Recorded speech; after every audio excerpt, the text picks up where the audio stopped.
When President Tito of Yugoslavia and General Secretary Stalin of the Soviet Union severed association between their respective countries in 1948, the United States immediately seized the opportunity to curry favor with the Mediterranean nation.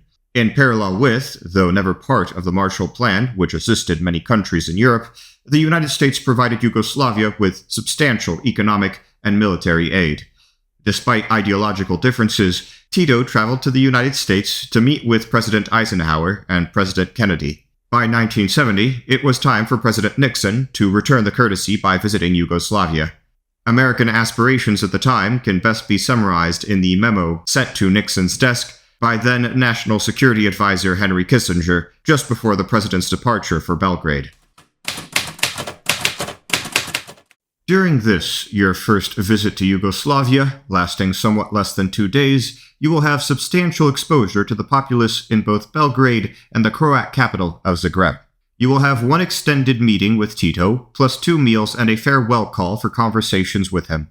Your toast, as at Bucharest last year, at the first day's dinner, is to be a quite substantial statement of our approach to world affairs. Your other public statements will be much briefer.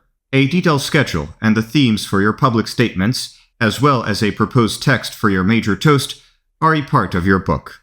Purposes, game plan, themes.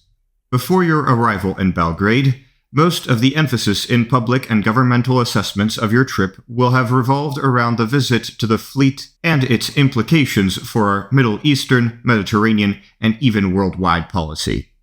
Tito, although in effect having enjoyed substantial protection and assistance from us since he broke with the Soviets in 1948-49, nevertheless has been very clear in attempting to preserve a form of diplomatic neutrality as between East and West. He has publicly disassociated himself from our Vietnam policy and has been critical of our Middle Eastern actions and policies. The Yugoslavs, by insisting on delaying by a day the announcement of your visit, attempted to detach themselves from your visit to the fleet, even though Tito knows its value to his own security.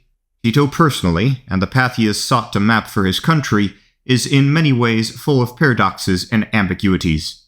Thus, he remains firmly a communist and, despite all his troubles with Moscow, has never quite ridden himself of the magnetism it still vaguely exerts on communists of all stripes. Yet he is also a fierce nationalist and, though very conscious of Soviet physical proximity, rejects Soviet hegemony in his region. He has, indeed, occasionally nurtured dreams of playing a regional leadership role himself, always raising Soviet objections.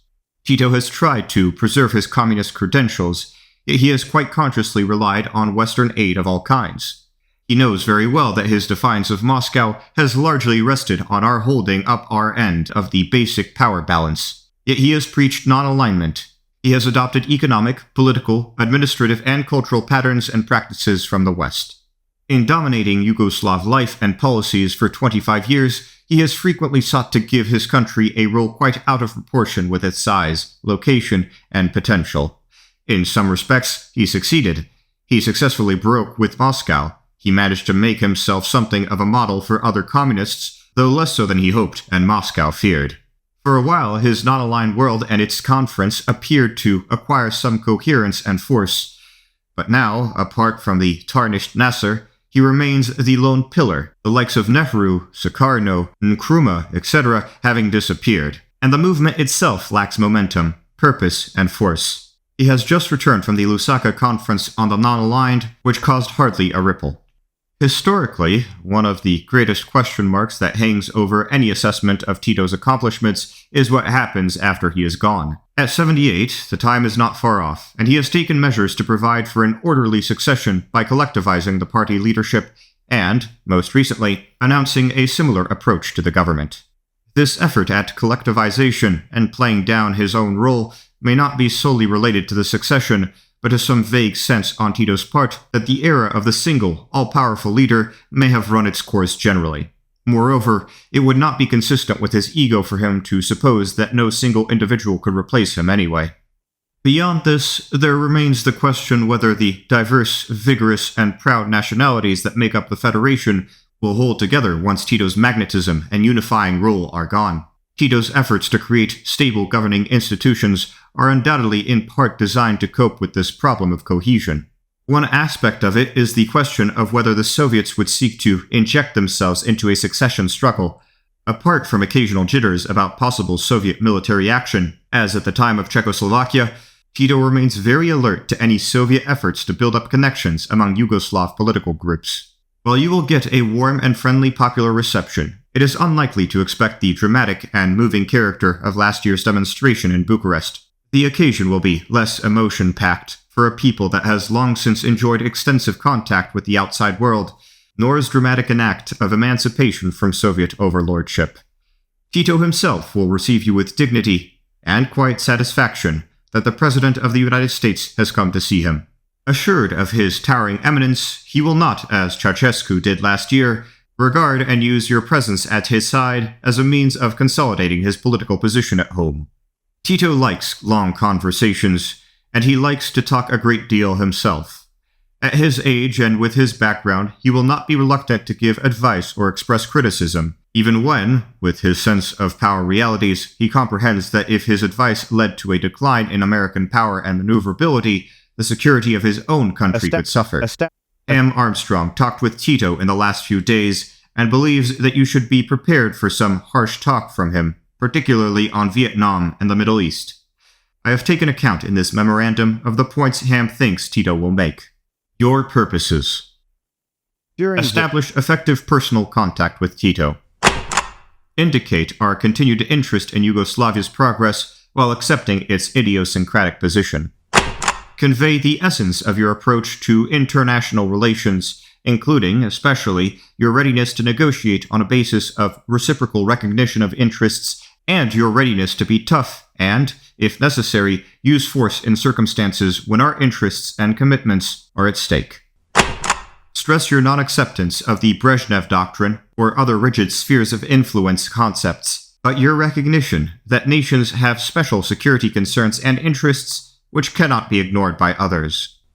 Convey your interest in an evolution in Eastern Europe and the USSR which permits a genuine normalization of East-West relations in Europe. Points to avoid. There are no subjects, as such, that you need to avoid in what may be fairly rambling conversations with Tito. But Tito would be sensitive to, and you should avoid, excessive reference to his person, any questioning of Yugoslavia's professed non-aligned role, even though they know, and we know, that this is in part a luxury that depends on American power. Any references to Yugoslavia's leadership in a regional, geographic sense. References to American aid as distinct from cooperation and joint ventures. Subjects and issues for discussion. Inevitably, the Middle East will be a preoccupying issue.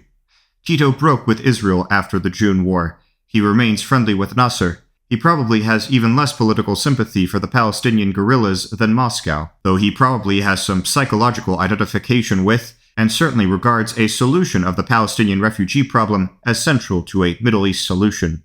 He does not like US-Soviet polarization. Depending on developments in Jordan, you may wish to make the following points. The fall of the King of Jordan would be disastrous for all concerned. We have no desire to intervene. We have urged the Soviets to use their influence toward restraint among their clients. Anything the Yugoslavs can do along these lines through their connections would be welcome. Israel regards its vital interests at stake in what happens in Jordan. Tito himself will have an appreciation of what nations do when they believe their survival is at issue. The issue of survival also dominates Israel's policy towards the ceasefire/standstill and the whole diplomacy of the Middle East. We are far from giving automatic support to Israel and have had many rough passages with its leaders. We have a genuine interest in a settlement, or short of that, a modus vivendi that avoids periodic war and the danger of great power confrontation. Soviet policy is disturbing to us, both because it has not exerted sufficient influence on the Arabs on diplomatic issues, and because it is so clearly designed to promote unilateral Soviet interests in the entire region of the Mediterranean. Note, you should give Tito ample opportunity to expound his own view on these matters. Southeast Asia. Tito's public position has not been in support of us, though criticism has been restrained. Tito recognizes Sihanouk because of personal friendship, but Tito understands that American humiliation in Southeast Asia, in the end, would hurt him too. You may wish to review your twin approach of Vietnamization and negotiation, citing, as you proceed, the extent to which we have adopted the suggestions of our foreign and domestic critics. Convey to him your determination to bring the war to an honorable close, both because we want stability in the region and because the domestic repercussions in the US to a defeat would be damaging, perhaps even to a country like Yugoslavia. Note that, having inherited the war, you are only too conscious of the burden it represents to you domestically, though far from the only one, and to international affairs, though, again, as the Middle East shows, far from the only one. Many steps may be feasible, especially in East-West relations, when this burden is overcome, but many problems are intractable in their own right, and even the end of the Vietnam War will not bring the millennium. East-West relations. Tito advocates a European Security Conference and East-West détente. Partly this stems from his long-standing advocacy of compromise and negotiations. But, as in the case of Romania, he sees some protection from Soviet pressures against himself in a climate of East-West relaxation. You may wish to give him a special opportunity to set forth his ideas. Note your own efforts to get moving into an era of negotiations with the USSR, particularly on so fundamental an issue as strategic arms limitation. As regards SALT, you may wish to express cautious hope that the Soviets will arrive at a concept of sufficiency, as we have, that will make at least a limited agreement possible. Say, as it regards the European Conference, that you are not opposed, but are concerned that it succeed and deal with concrete issues. Failure or baseless euphoria could leave us all worse off. Note that we are considering the possibility of mutual military reductions in Central Europe, but that the subject is complex. Note that we support German efforts to normalize relations with the East, but hope that this will occur on solid foundations and without excessive fanfare and illusion. Yugoslavia has had its own problem with the FRG in years past, when the latter broke relations after Tito recognized Ulbricht. Nevertheless, for years Tito has let Yugoslav workers work in the FRG and earn hard currency. Other topics of interest. You may wish to give Tito an opportunity to expound on the following subjects, on which you may also give your views. The evolution and prospect in the USSR and in other East European countries. Tito has a special relationship with Ceausescu, and may have either just seen him or planned to see him. China. He has re-established relations after years of bitter animosity, preceded, in turn, by several years of good relations. The Lusaka Non-Aligned Conference. Dear to his heart, but not very significant. Africa. Once an area where Tito hoped to contest Soviet influence. The Yugoslav Road to Socialism. Bilateral relations. See Tab A. Note, as an elder statesman, Tito may be inclined toward a sweeping review of the world situation. Should this develop, you may wish to explain the Nixon Doctrine and your three-pronged policy of strength, negotiation, and partnership.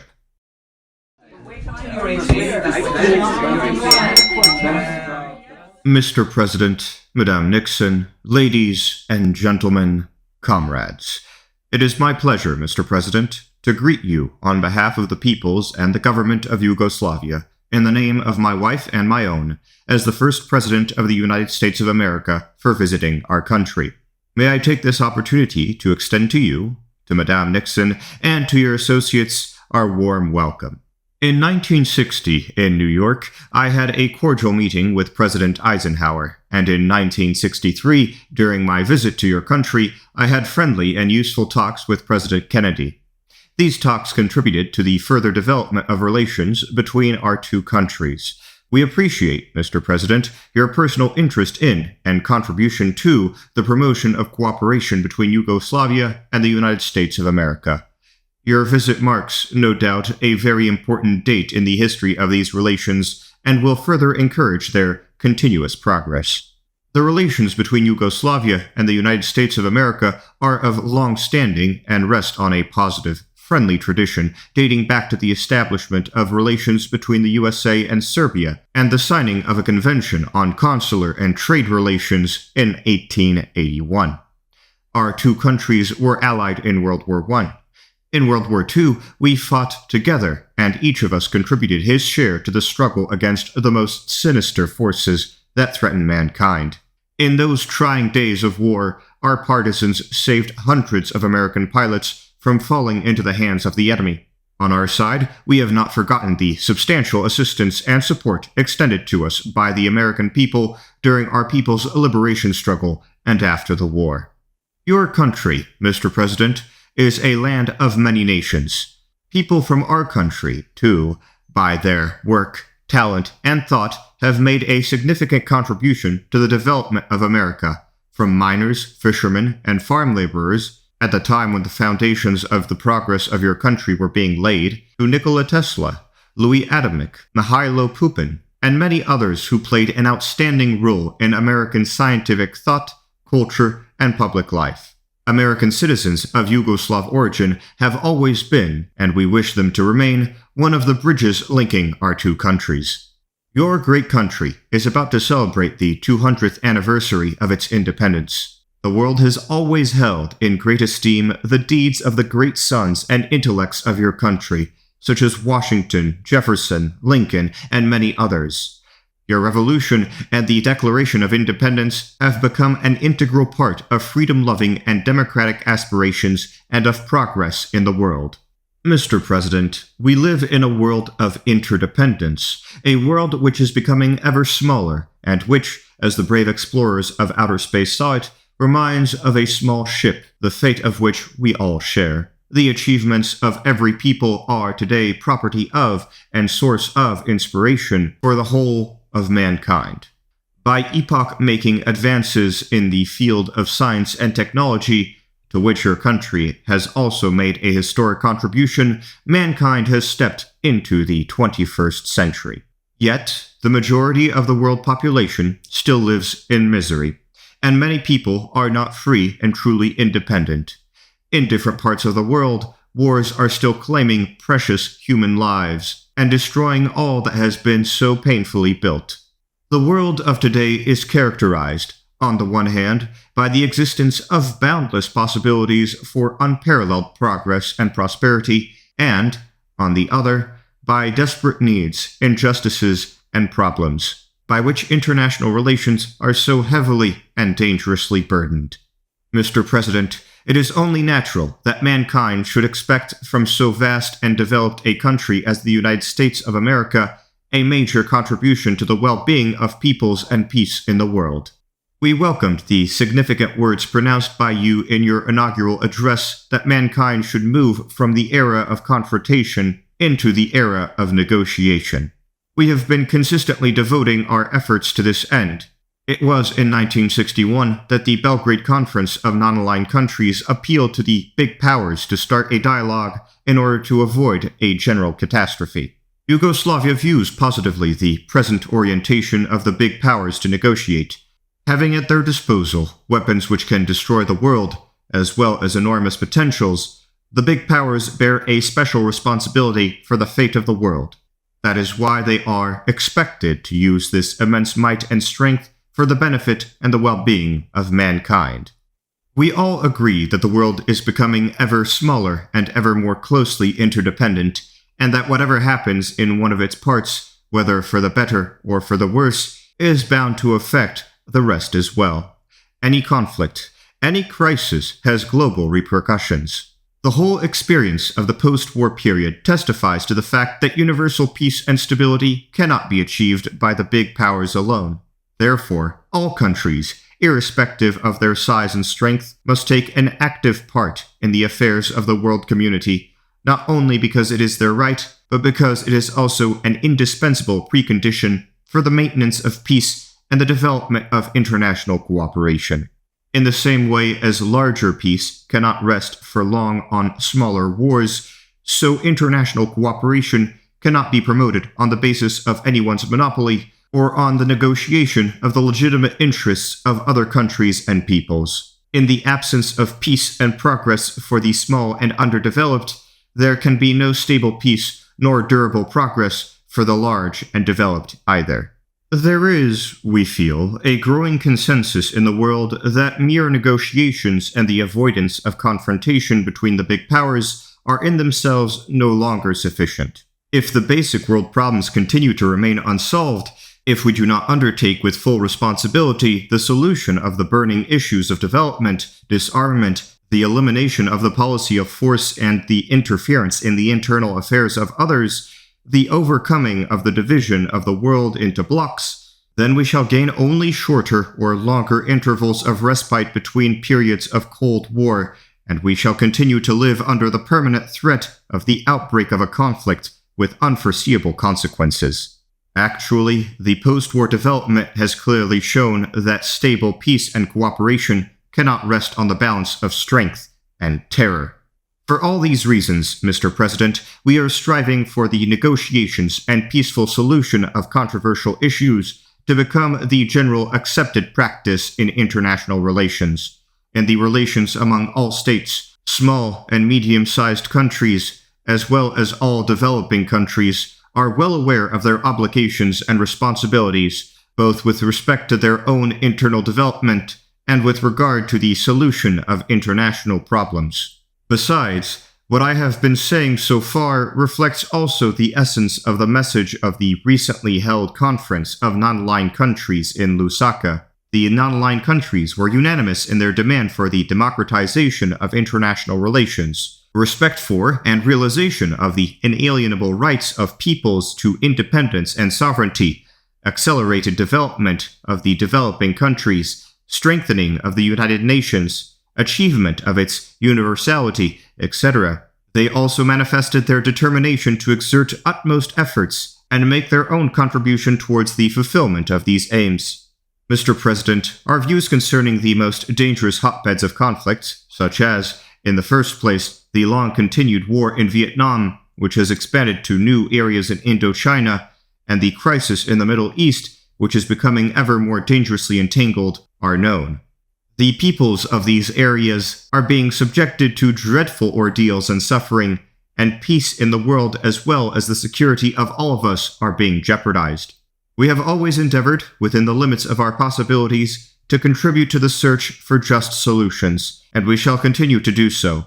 Our position has always been, and still is, that the cessation of intervention by any foreign power and the securing of the legitimate rights of the peoples of these countries to full independence and free development without any outside interference whatsoever are preconditions for any equitable settlement. As regards the Middle East, I wish to say that we received with profound grief and anxiety the news of the death of President Gamal Abdel Nasser, an outstanding statesman and a relentless fighter for peace. His loss, particularly in the present critical situation in the Middle East, makes it incumbent on all factors to exert maximum efforts to arrive at a peaceful and just political solution, for which President Nasser strove consistently and with dedication to his very end. Mr. President, we are also urging the immediate eradication of colonialism, which is still being maintained in vast areas of Africa. This is, indeed, the greatest shame for mankind in this very century of general emancipation of peoples, generations, and races. The positive processes underway in Europe, which have resulted in a certain relaxation of tension, are paving the way for the gradual overcoming of the division into blocks and the establishment of European security on new foundations. As an independent and non-aligned country, which has in actual practice opted for a policy of open frontiers and free flow of ideas and goods, Yugoslavia is vitally interested in the promotion of all-round cooperation among all European states. We cannot conceive a stable system of European security in a permanently divided Europe. Likewise, as a European and Mediterranean country, we are fully aware of the close interdependence between the European continent and the entire Mediterranean region. It is, consequently, understandable that we are directly interested in the restoration of peace in the Middle East, which is so close to us, as well as the transformation of the Mediterranean into a sea of peace and peaceful international cooperation, where the rights and interests of the peoples living on its shores will be fully respected. Mr. President, I trust that I am sharing your opinion in saying that world peace and cooperation cannot be strengthened unless the principles of the United Nations are fully and consistently observed. The principles of independence, sovereignty, equality, non-interference, territorial integrity, and the like must be respected with no exception in the relations among all states, and the infringement of these principles cannot be justified by any political, ideological, or any other motives. I am glad to say that the friendly relations between the Socialist Federal Republic of Yugoslavia and the United States of America are developing precisely on the basis of these principles and in mutual respect. Mutually beneficial cooperation between our two countries is progressing satisfactorily. There have been problems from time to time. It is only natural that it should be so. However, thanks to a realistic approach and goodwill on both sides, we have succeeded in preserving continuity and ensuring constant progress. There has been, indeed, manifest progress in the relations between our two countries in recent years. This can be partly ascribed to contacts and exchanges of views among high-level representatives of the two countries, and it is our wish that this useful practice be maintained. Particularly important are the results achieved in the field of economic cooperation, and we believe that there exist very good possibilities for its further expansion, especially as regards industrial cooperation, joint ventures, etc. We also attach great importance to the furtherance of scientific and particularly technological cooperation. We have always been striving, Mr. President, for good relations with all countries, and it has always been our earnest desire that the promotion of relations with one country should not be to the detriment of relations with other countries. The promotion of friendly and stable relations with as many countries as possible in Europe and outside it, starting with our neighbors, is in our view a prerequisite for accelerated development and for the strengthening of the security and the international position of Yugoslavia. With its context, we attach great significance to the development of good relations in all fields with your country, considering them as an important factor of stability and peace in this part of the world and more widely, as well as an important factor of our economic, scientific, and technological advance. Let me stress that the status of Yugoslavia as an independent, non-aligned, and socialist country is the unalterable basis of our entire policy and of our approach to international relations and problems. We are determined to maintain our independence, for which we paid such a high price. This is guaranteed primarily by the unity of our country and the readiness of our peoples to defend their independence and free internal development against any threat or attack. Mr. President, the relations between the United States of America and Yugoslavia, between a large and a small country with different social systems, testify to the viability and realism of the policy of peaceful and active coexistence. They make thereby a major contribution to wider international cooperation. True, there have been and still are differences in our views and stands on different international issues. Such differences exist in our relations with other countries as well.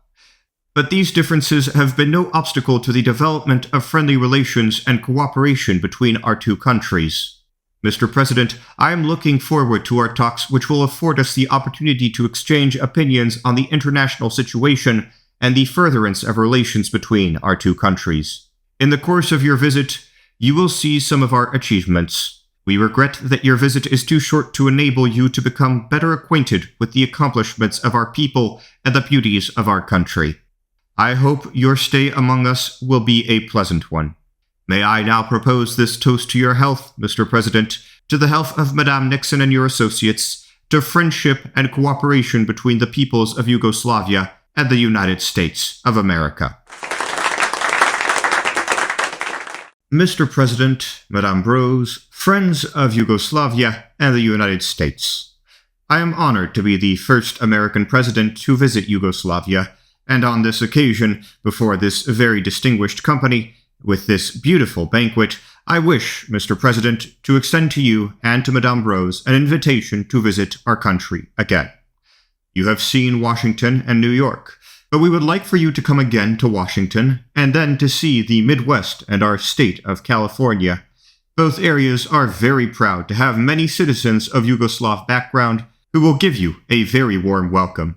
We look forward to your visit to the United States. Tonight, I think, after hearing you speak, Mr. President, of the many things our countries have in common, you have referred to some of them. I, of course, think first of the many Americans whose roots are here in Yugoslavia, personal friends that Mrs. Nixon and I have, for example, in California, and who have contributed so much to the life of our country. Beyond this, both of our nations take pride in our diversity. Each of our society is made up of people of diverse ethnic, cultural, and religious backgrounds, yet in each of our countries they have joined together to form one great, strong nation. Both of our nations have worked to reconcile regional diversity and national harmony within our countries. Now we must be leaders in reconciling national diversity and international harmony elsewhere in the world.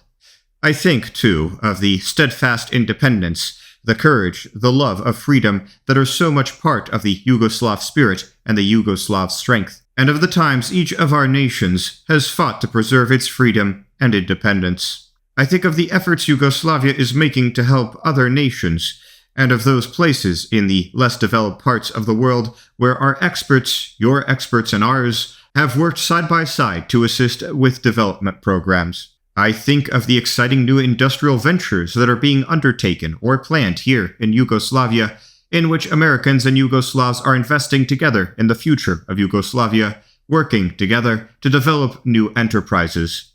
I think also, on an occasion like this, of the great importance of the changes that have taken place in the world in the past 25 years, and of what those changes make possible in terms of a new structure of stability and mutual respect among nations. A quarter of a century after World War II, we do live in a new world of new nations, of altered relationships, of greater experience, and of new opportunities to strengthen that structure of orderly procedures of mutual respect that is the foundation of peace. Even in this new world, we still confront many of the same old problems, but often in a new form. The problem of European security still is high on the world's agenda.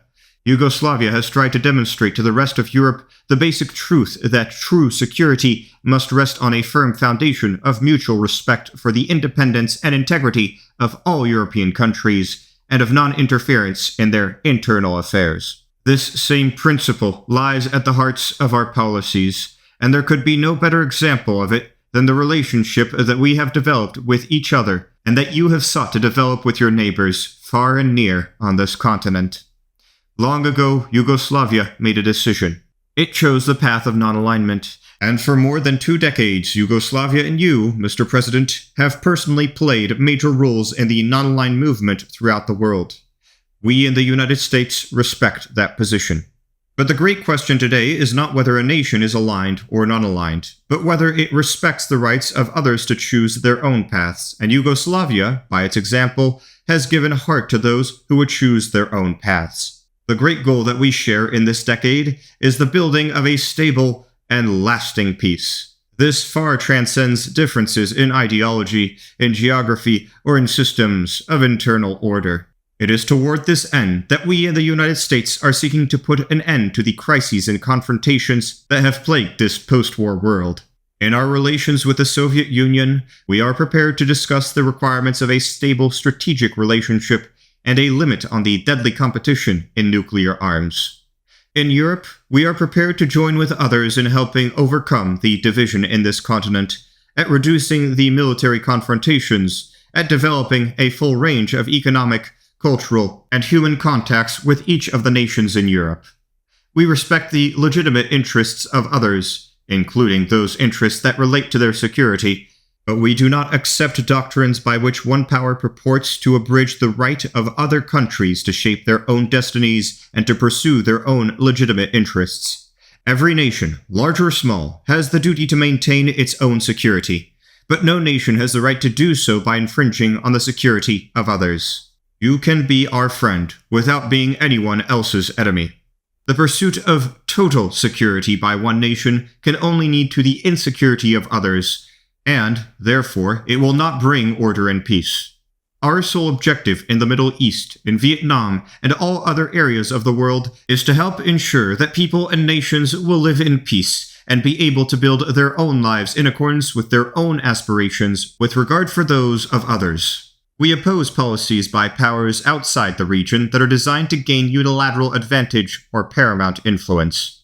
Building a true peace requires more than coping with wars and the threat of wars. We recognize, as Yugoslavia does, that we cannot have true peace if many of the world's nations are frozen permanently into a have-not status.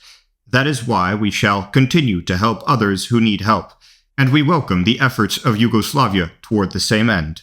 As we look to the remaining decades of this century, as we attempt to plan for what Europe has not had and America has not had, thus far in this century, a full generation of peace, it is this pattern of mutual respect among nations, of respect for their right to independence, their right to choose their own way, the right to live without interference from their neighbors, whether large or small, it is these rights that we must preserve, that we must protect. In politics, in the arts, in the development of its economy, and in the lifestyles of its people, in its distribution of rights and responsibilities, Yugoslavia has pursued its own national model. And this is what national independence means: the right of each nation, of each people, to pursue its own chosen destiny in its own way, limited only by its recognition of the fact that every other nation has the same right.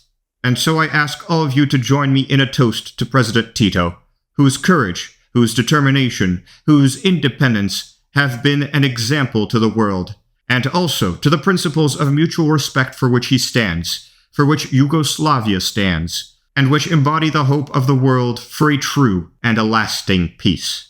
Živela Yugoslavia, Živeo President Tito.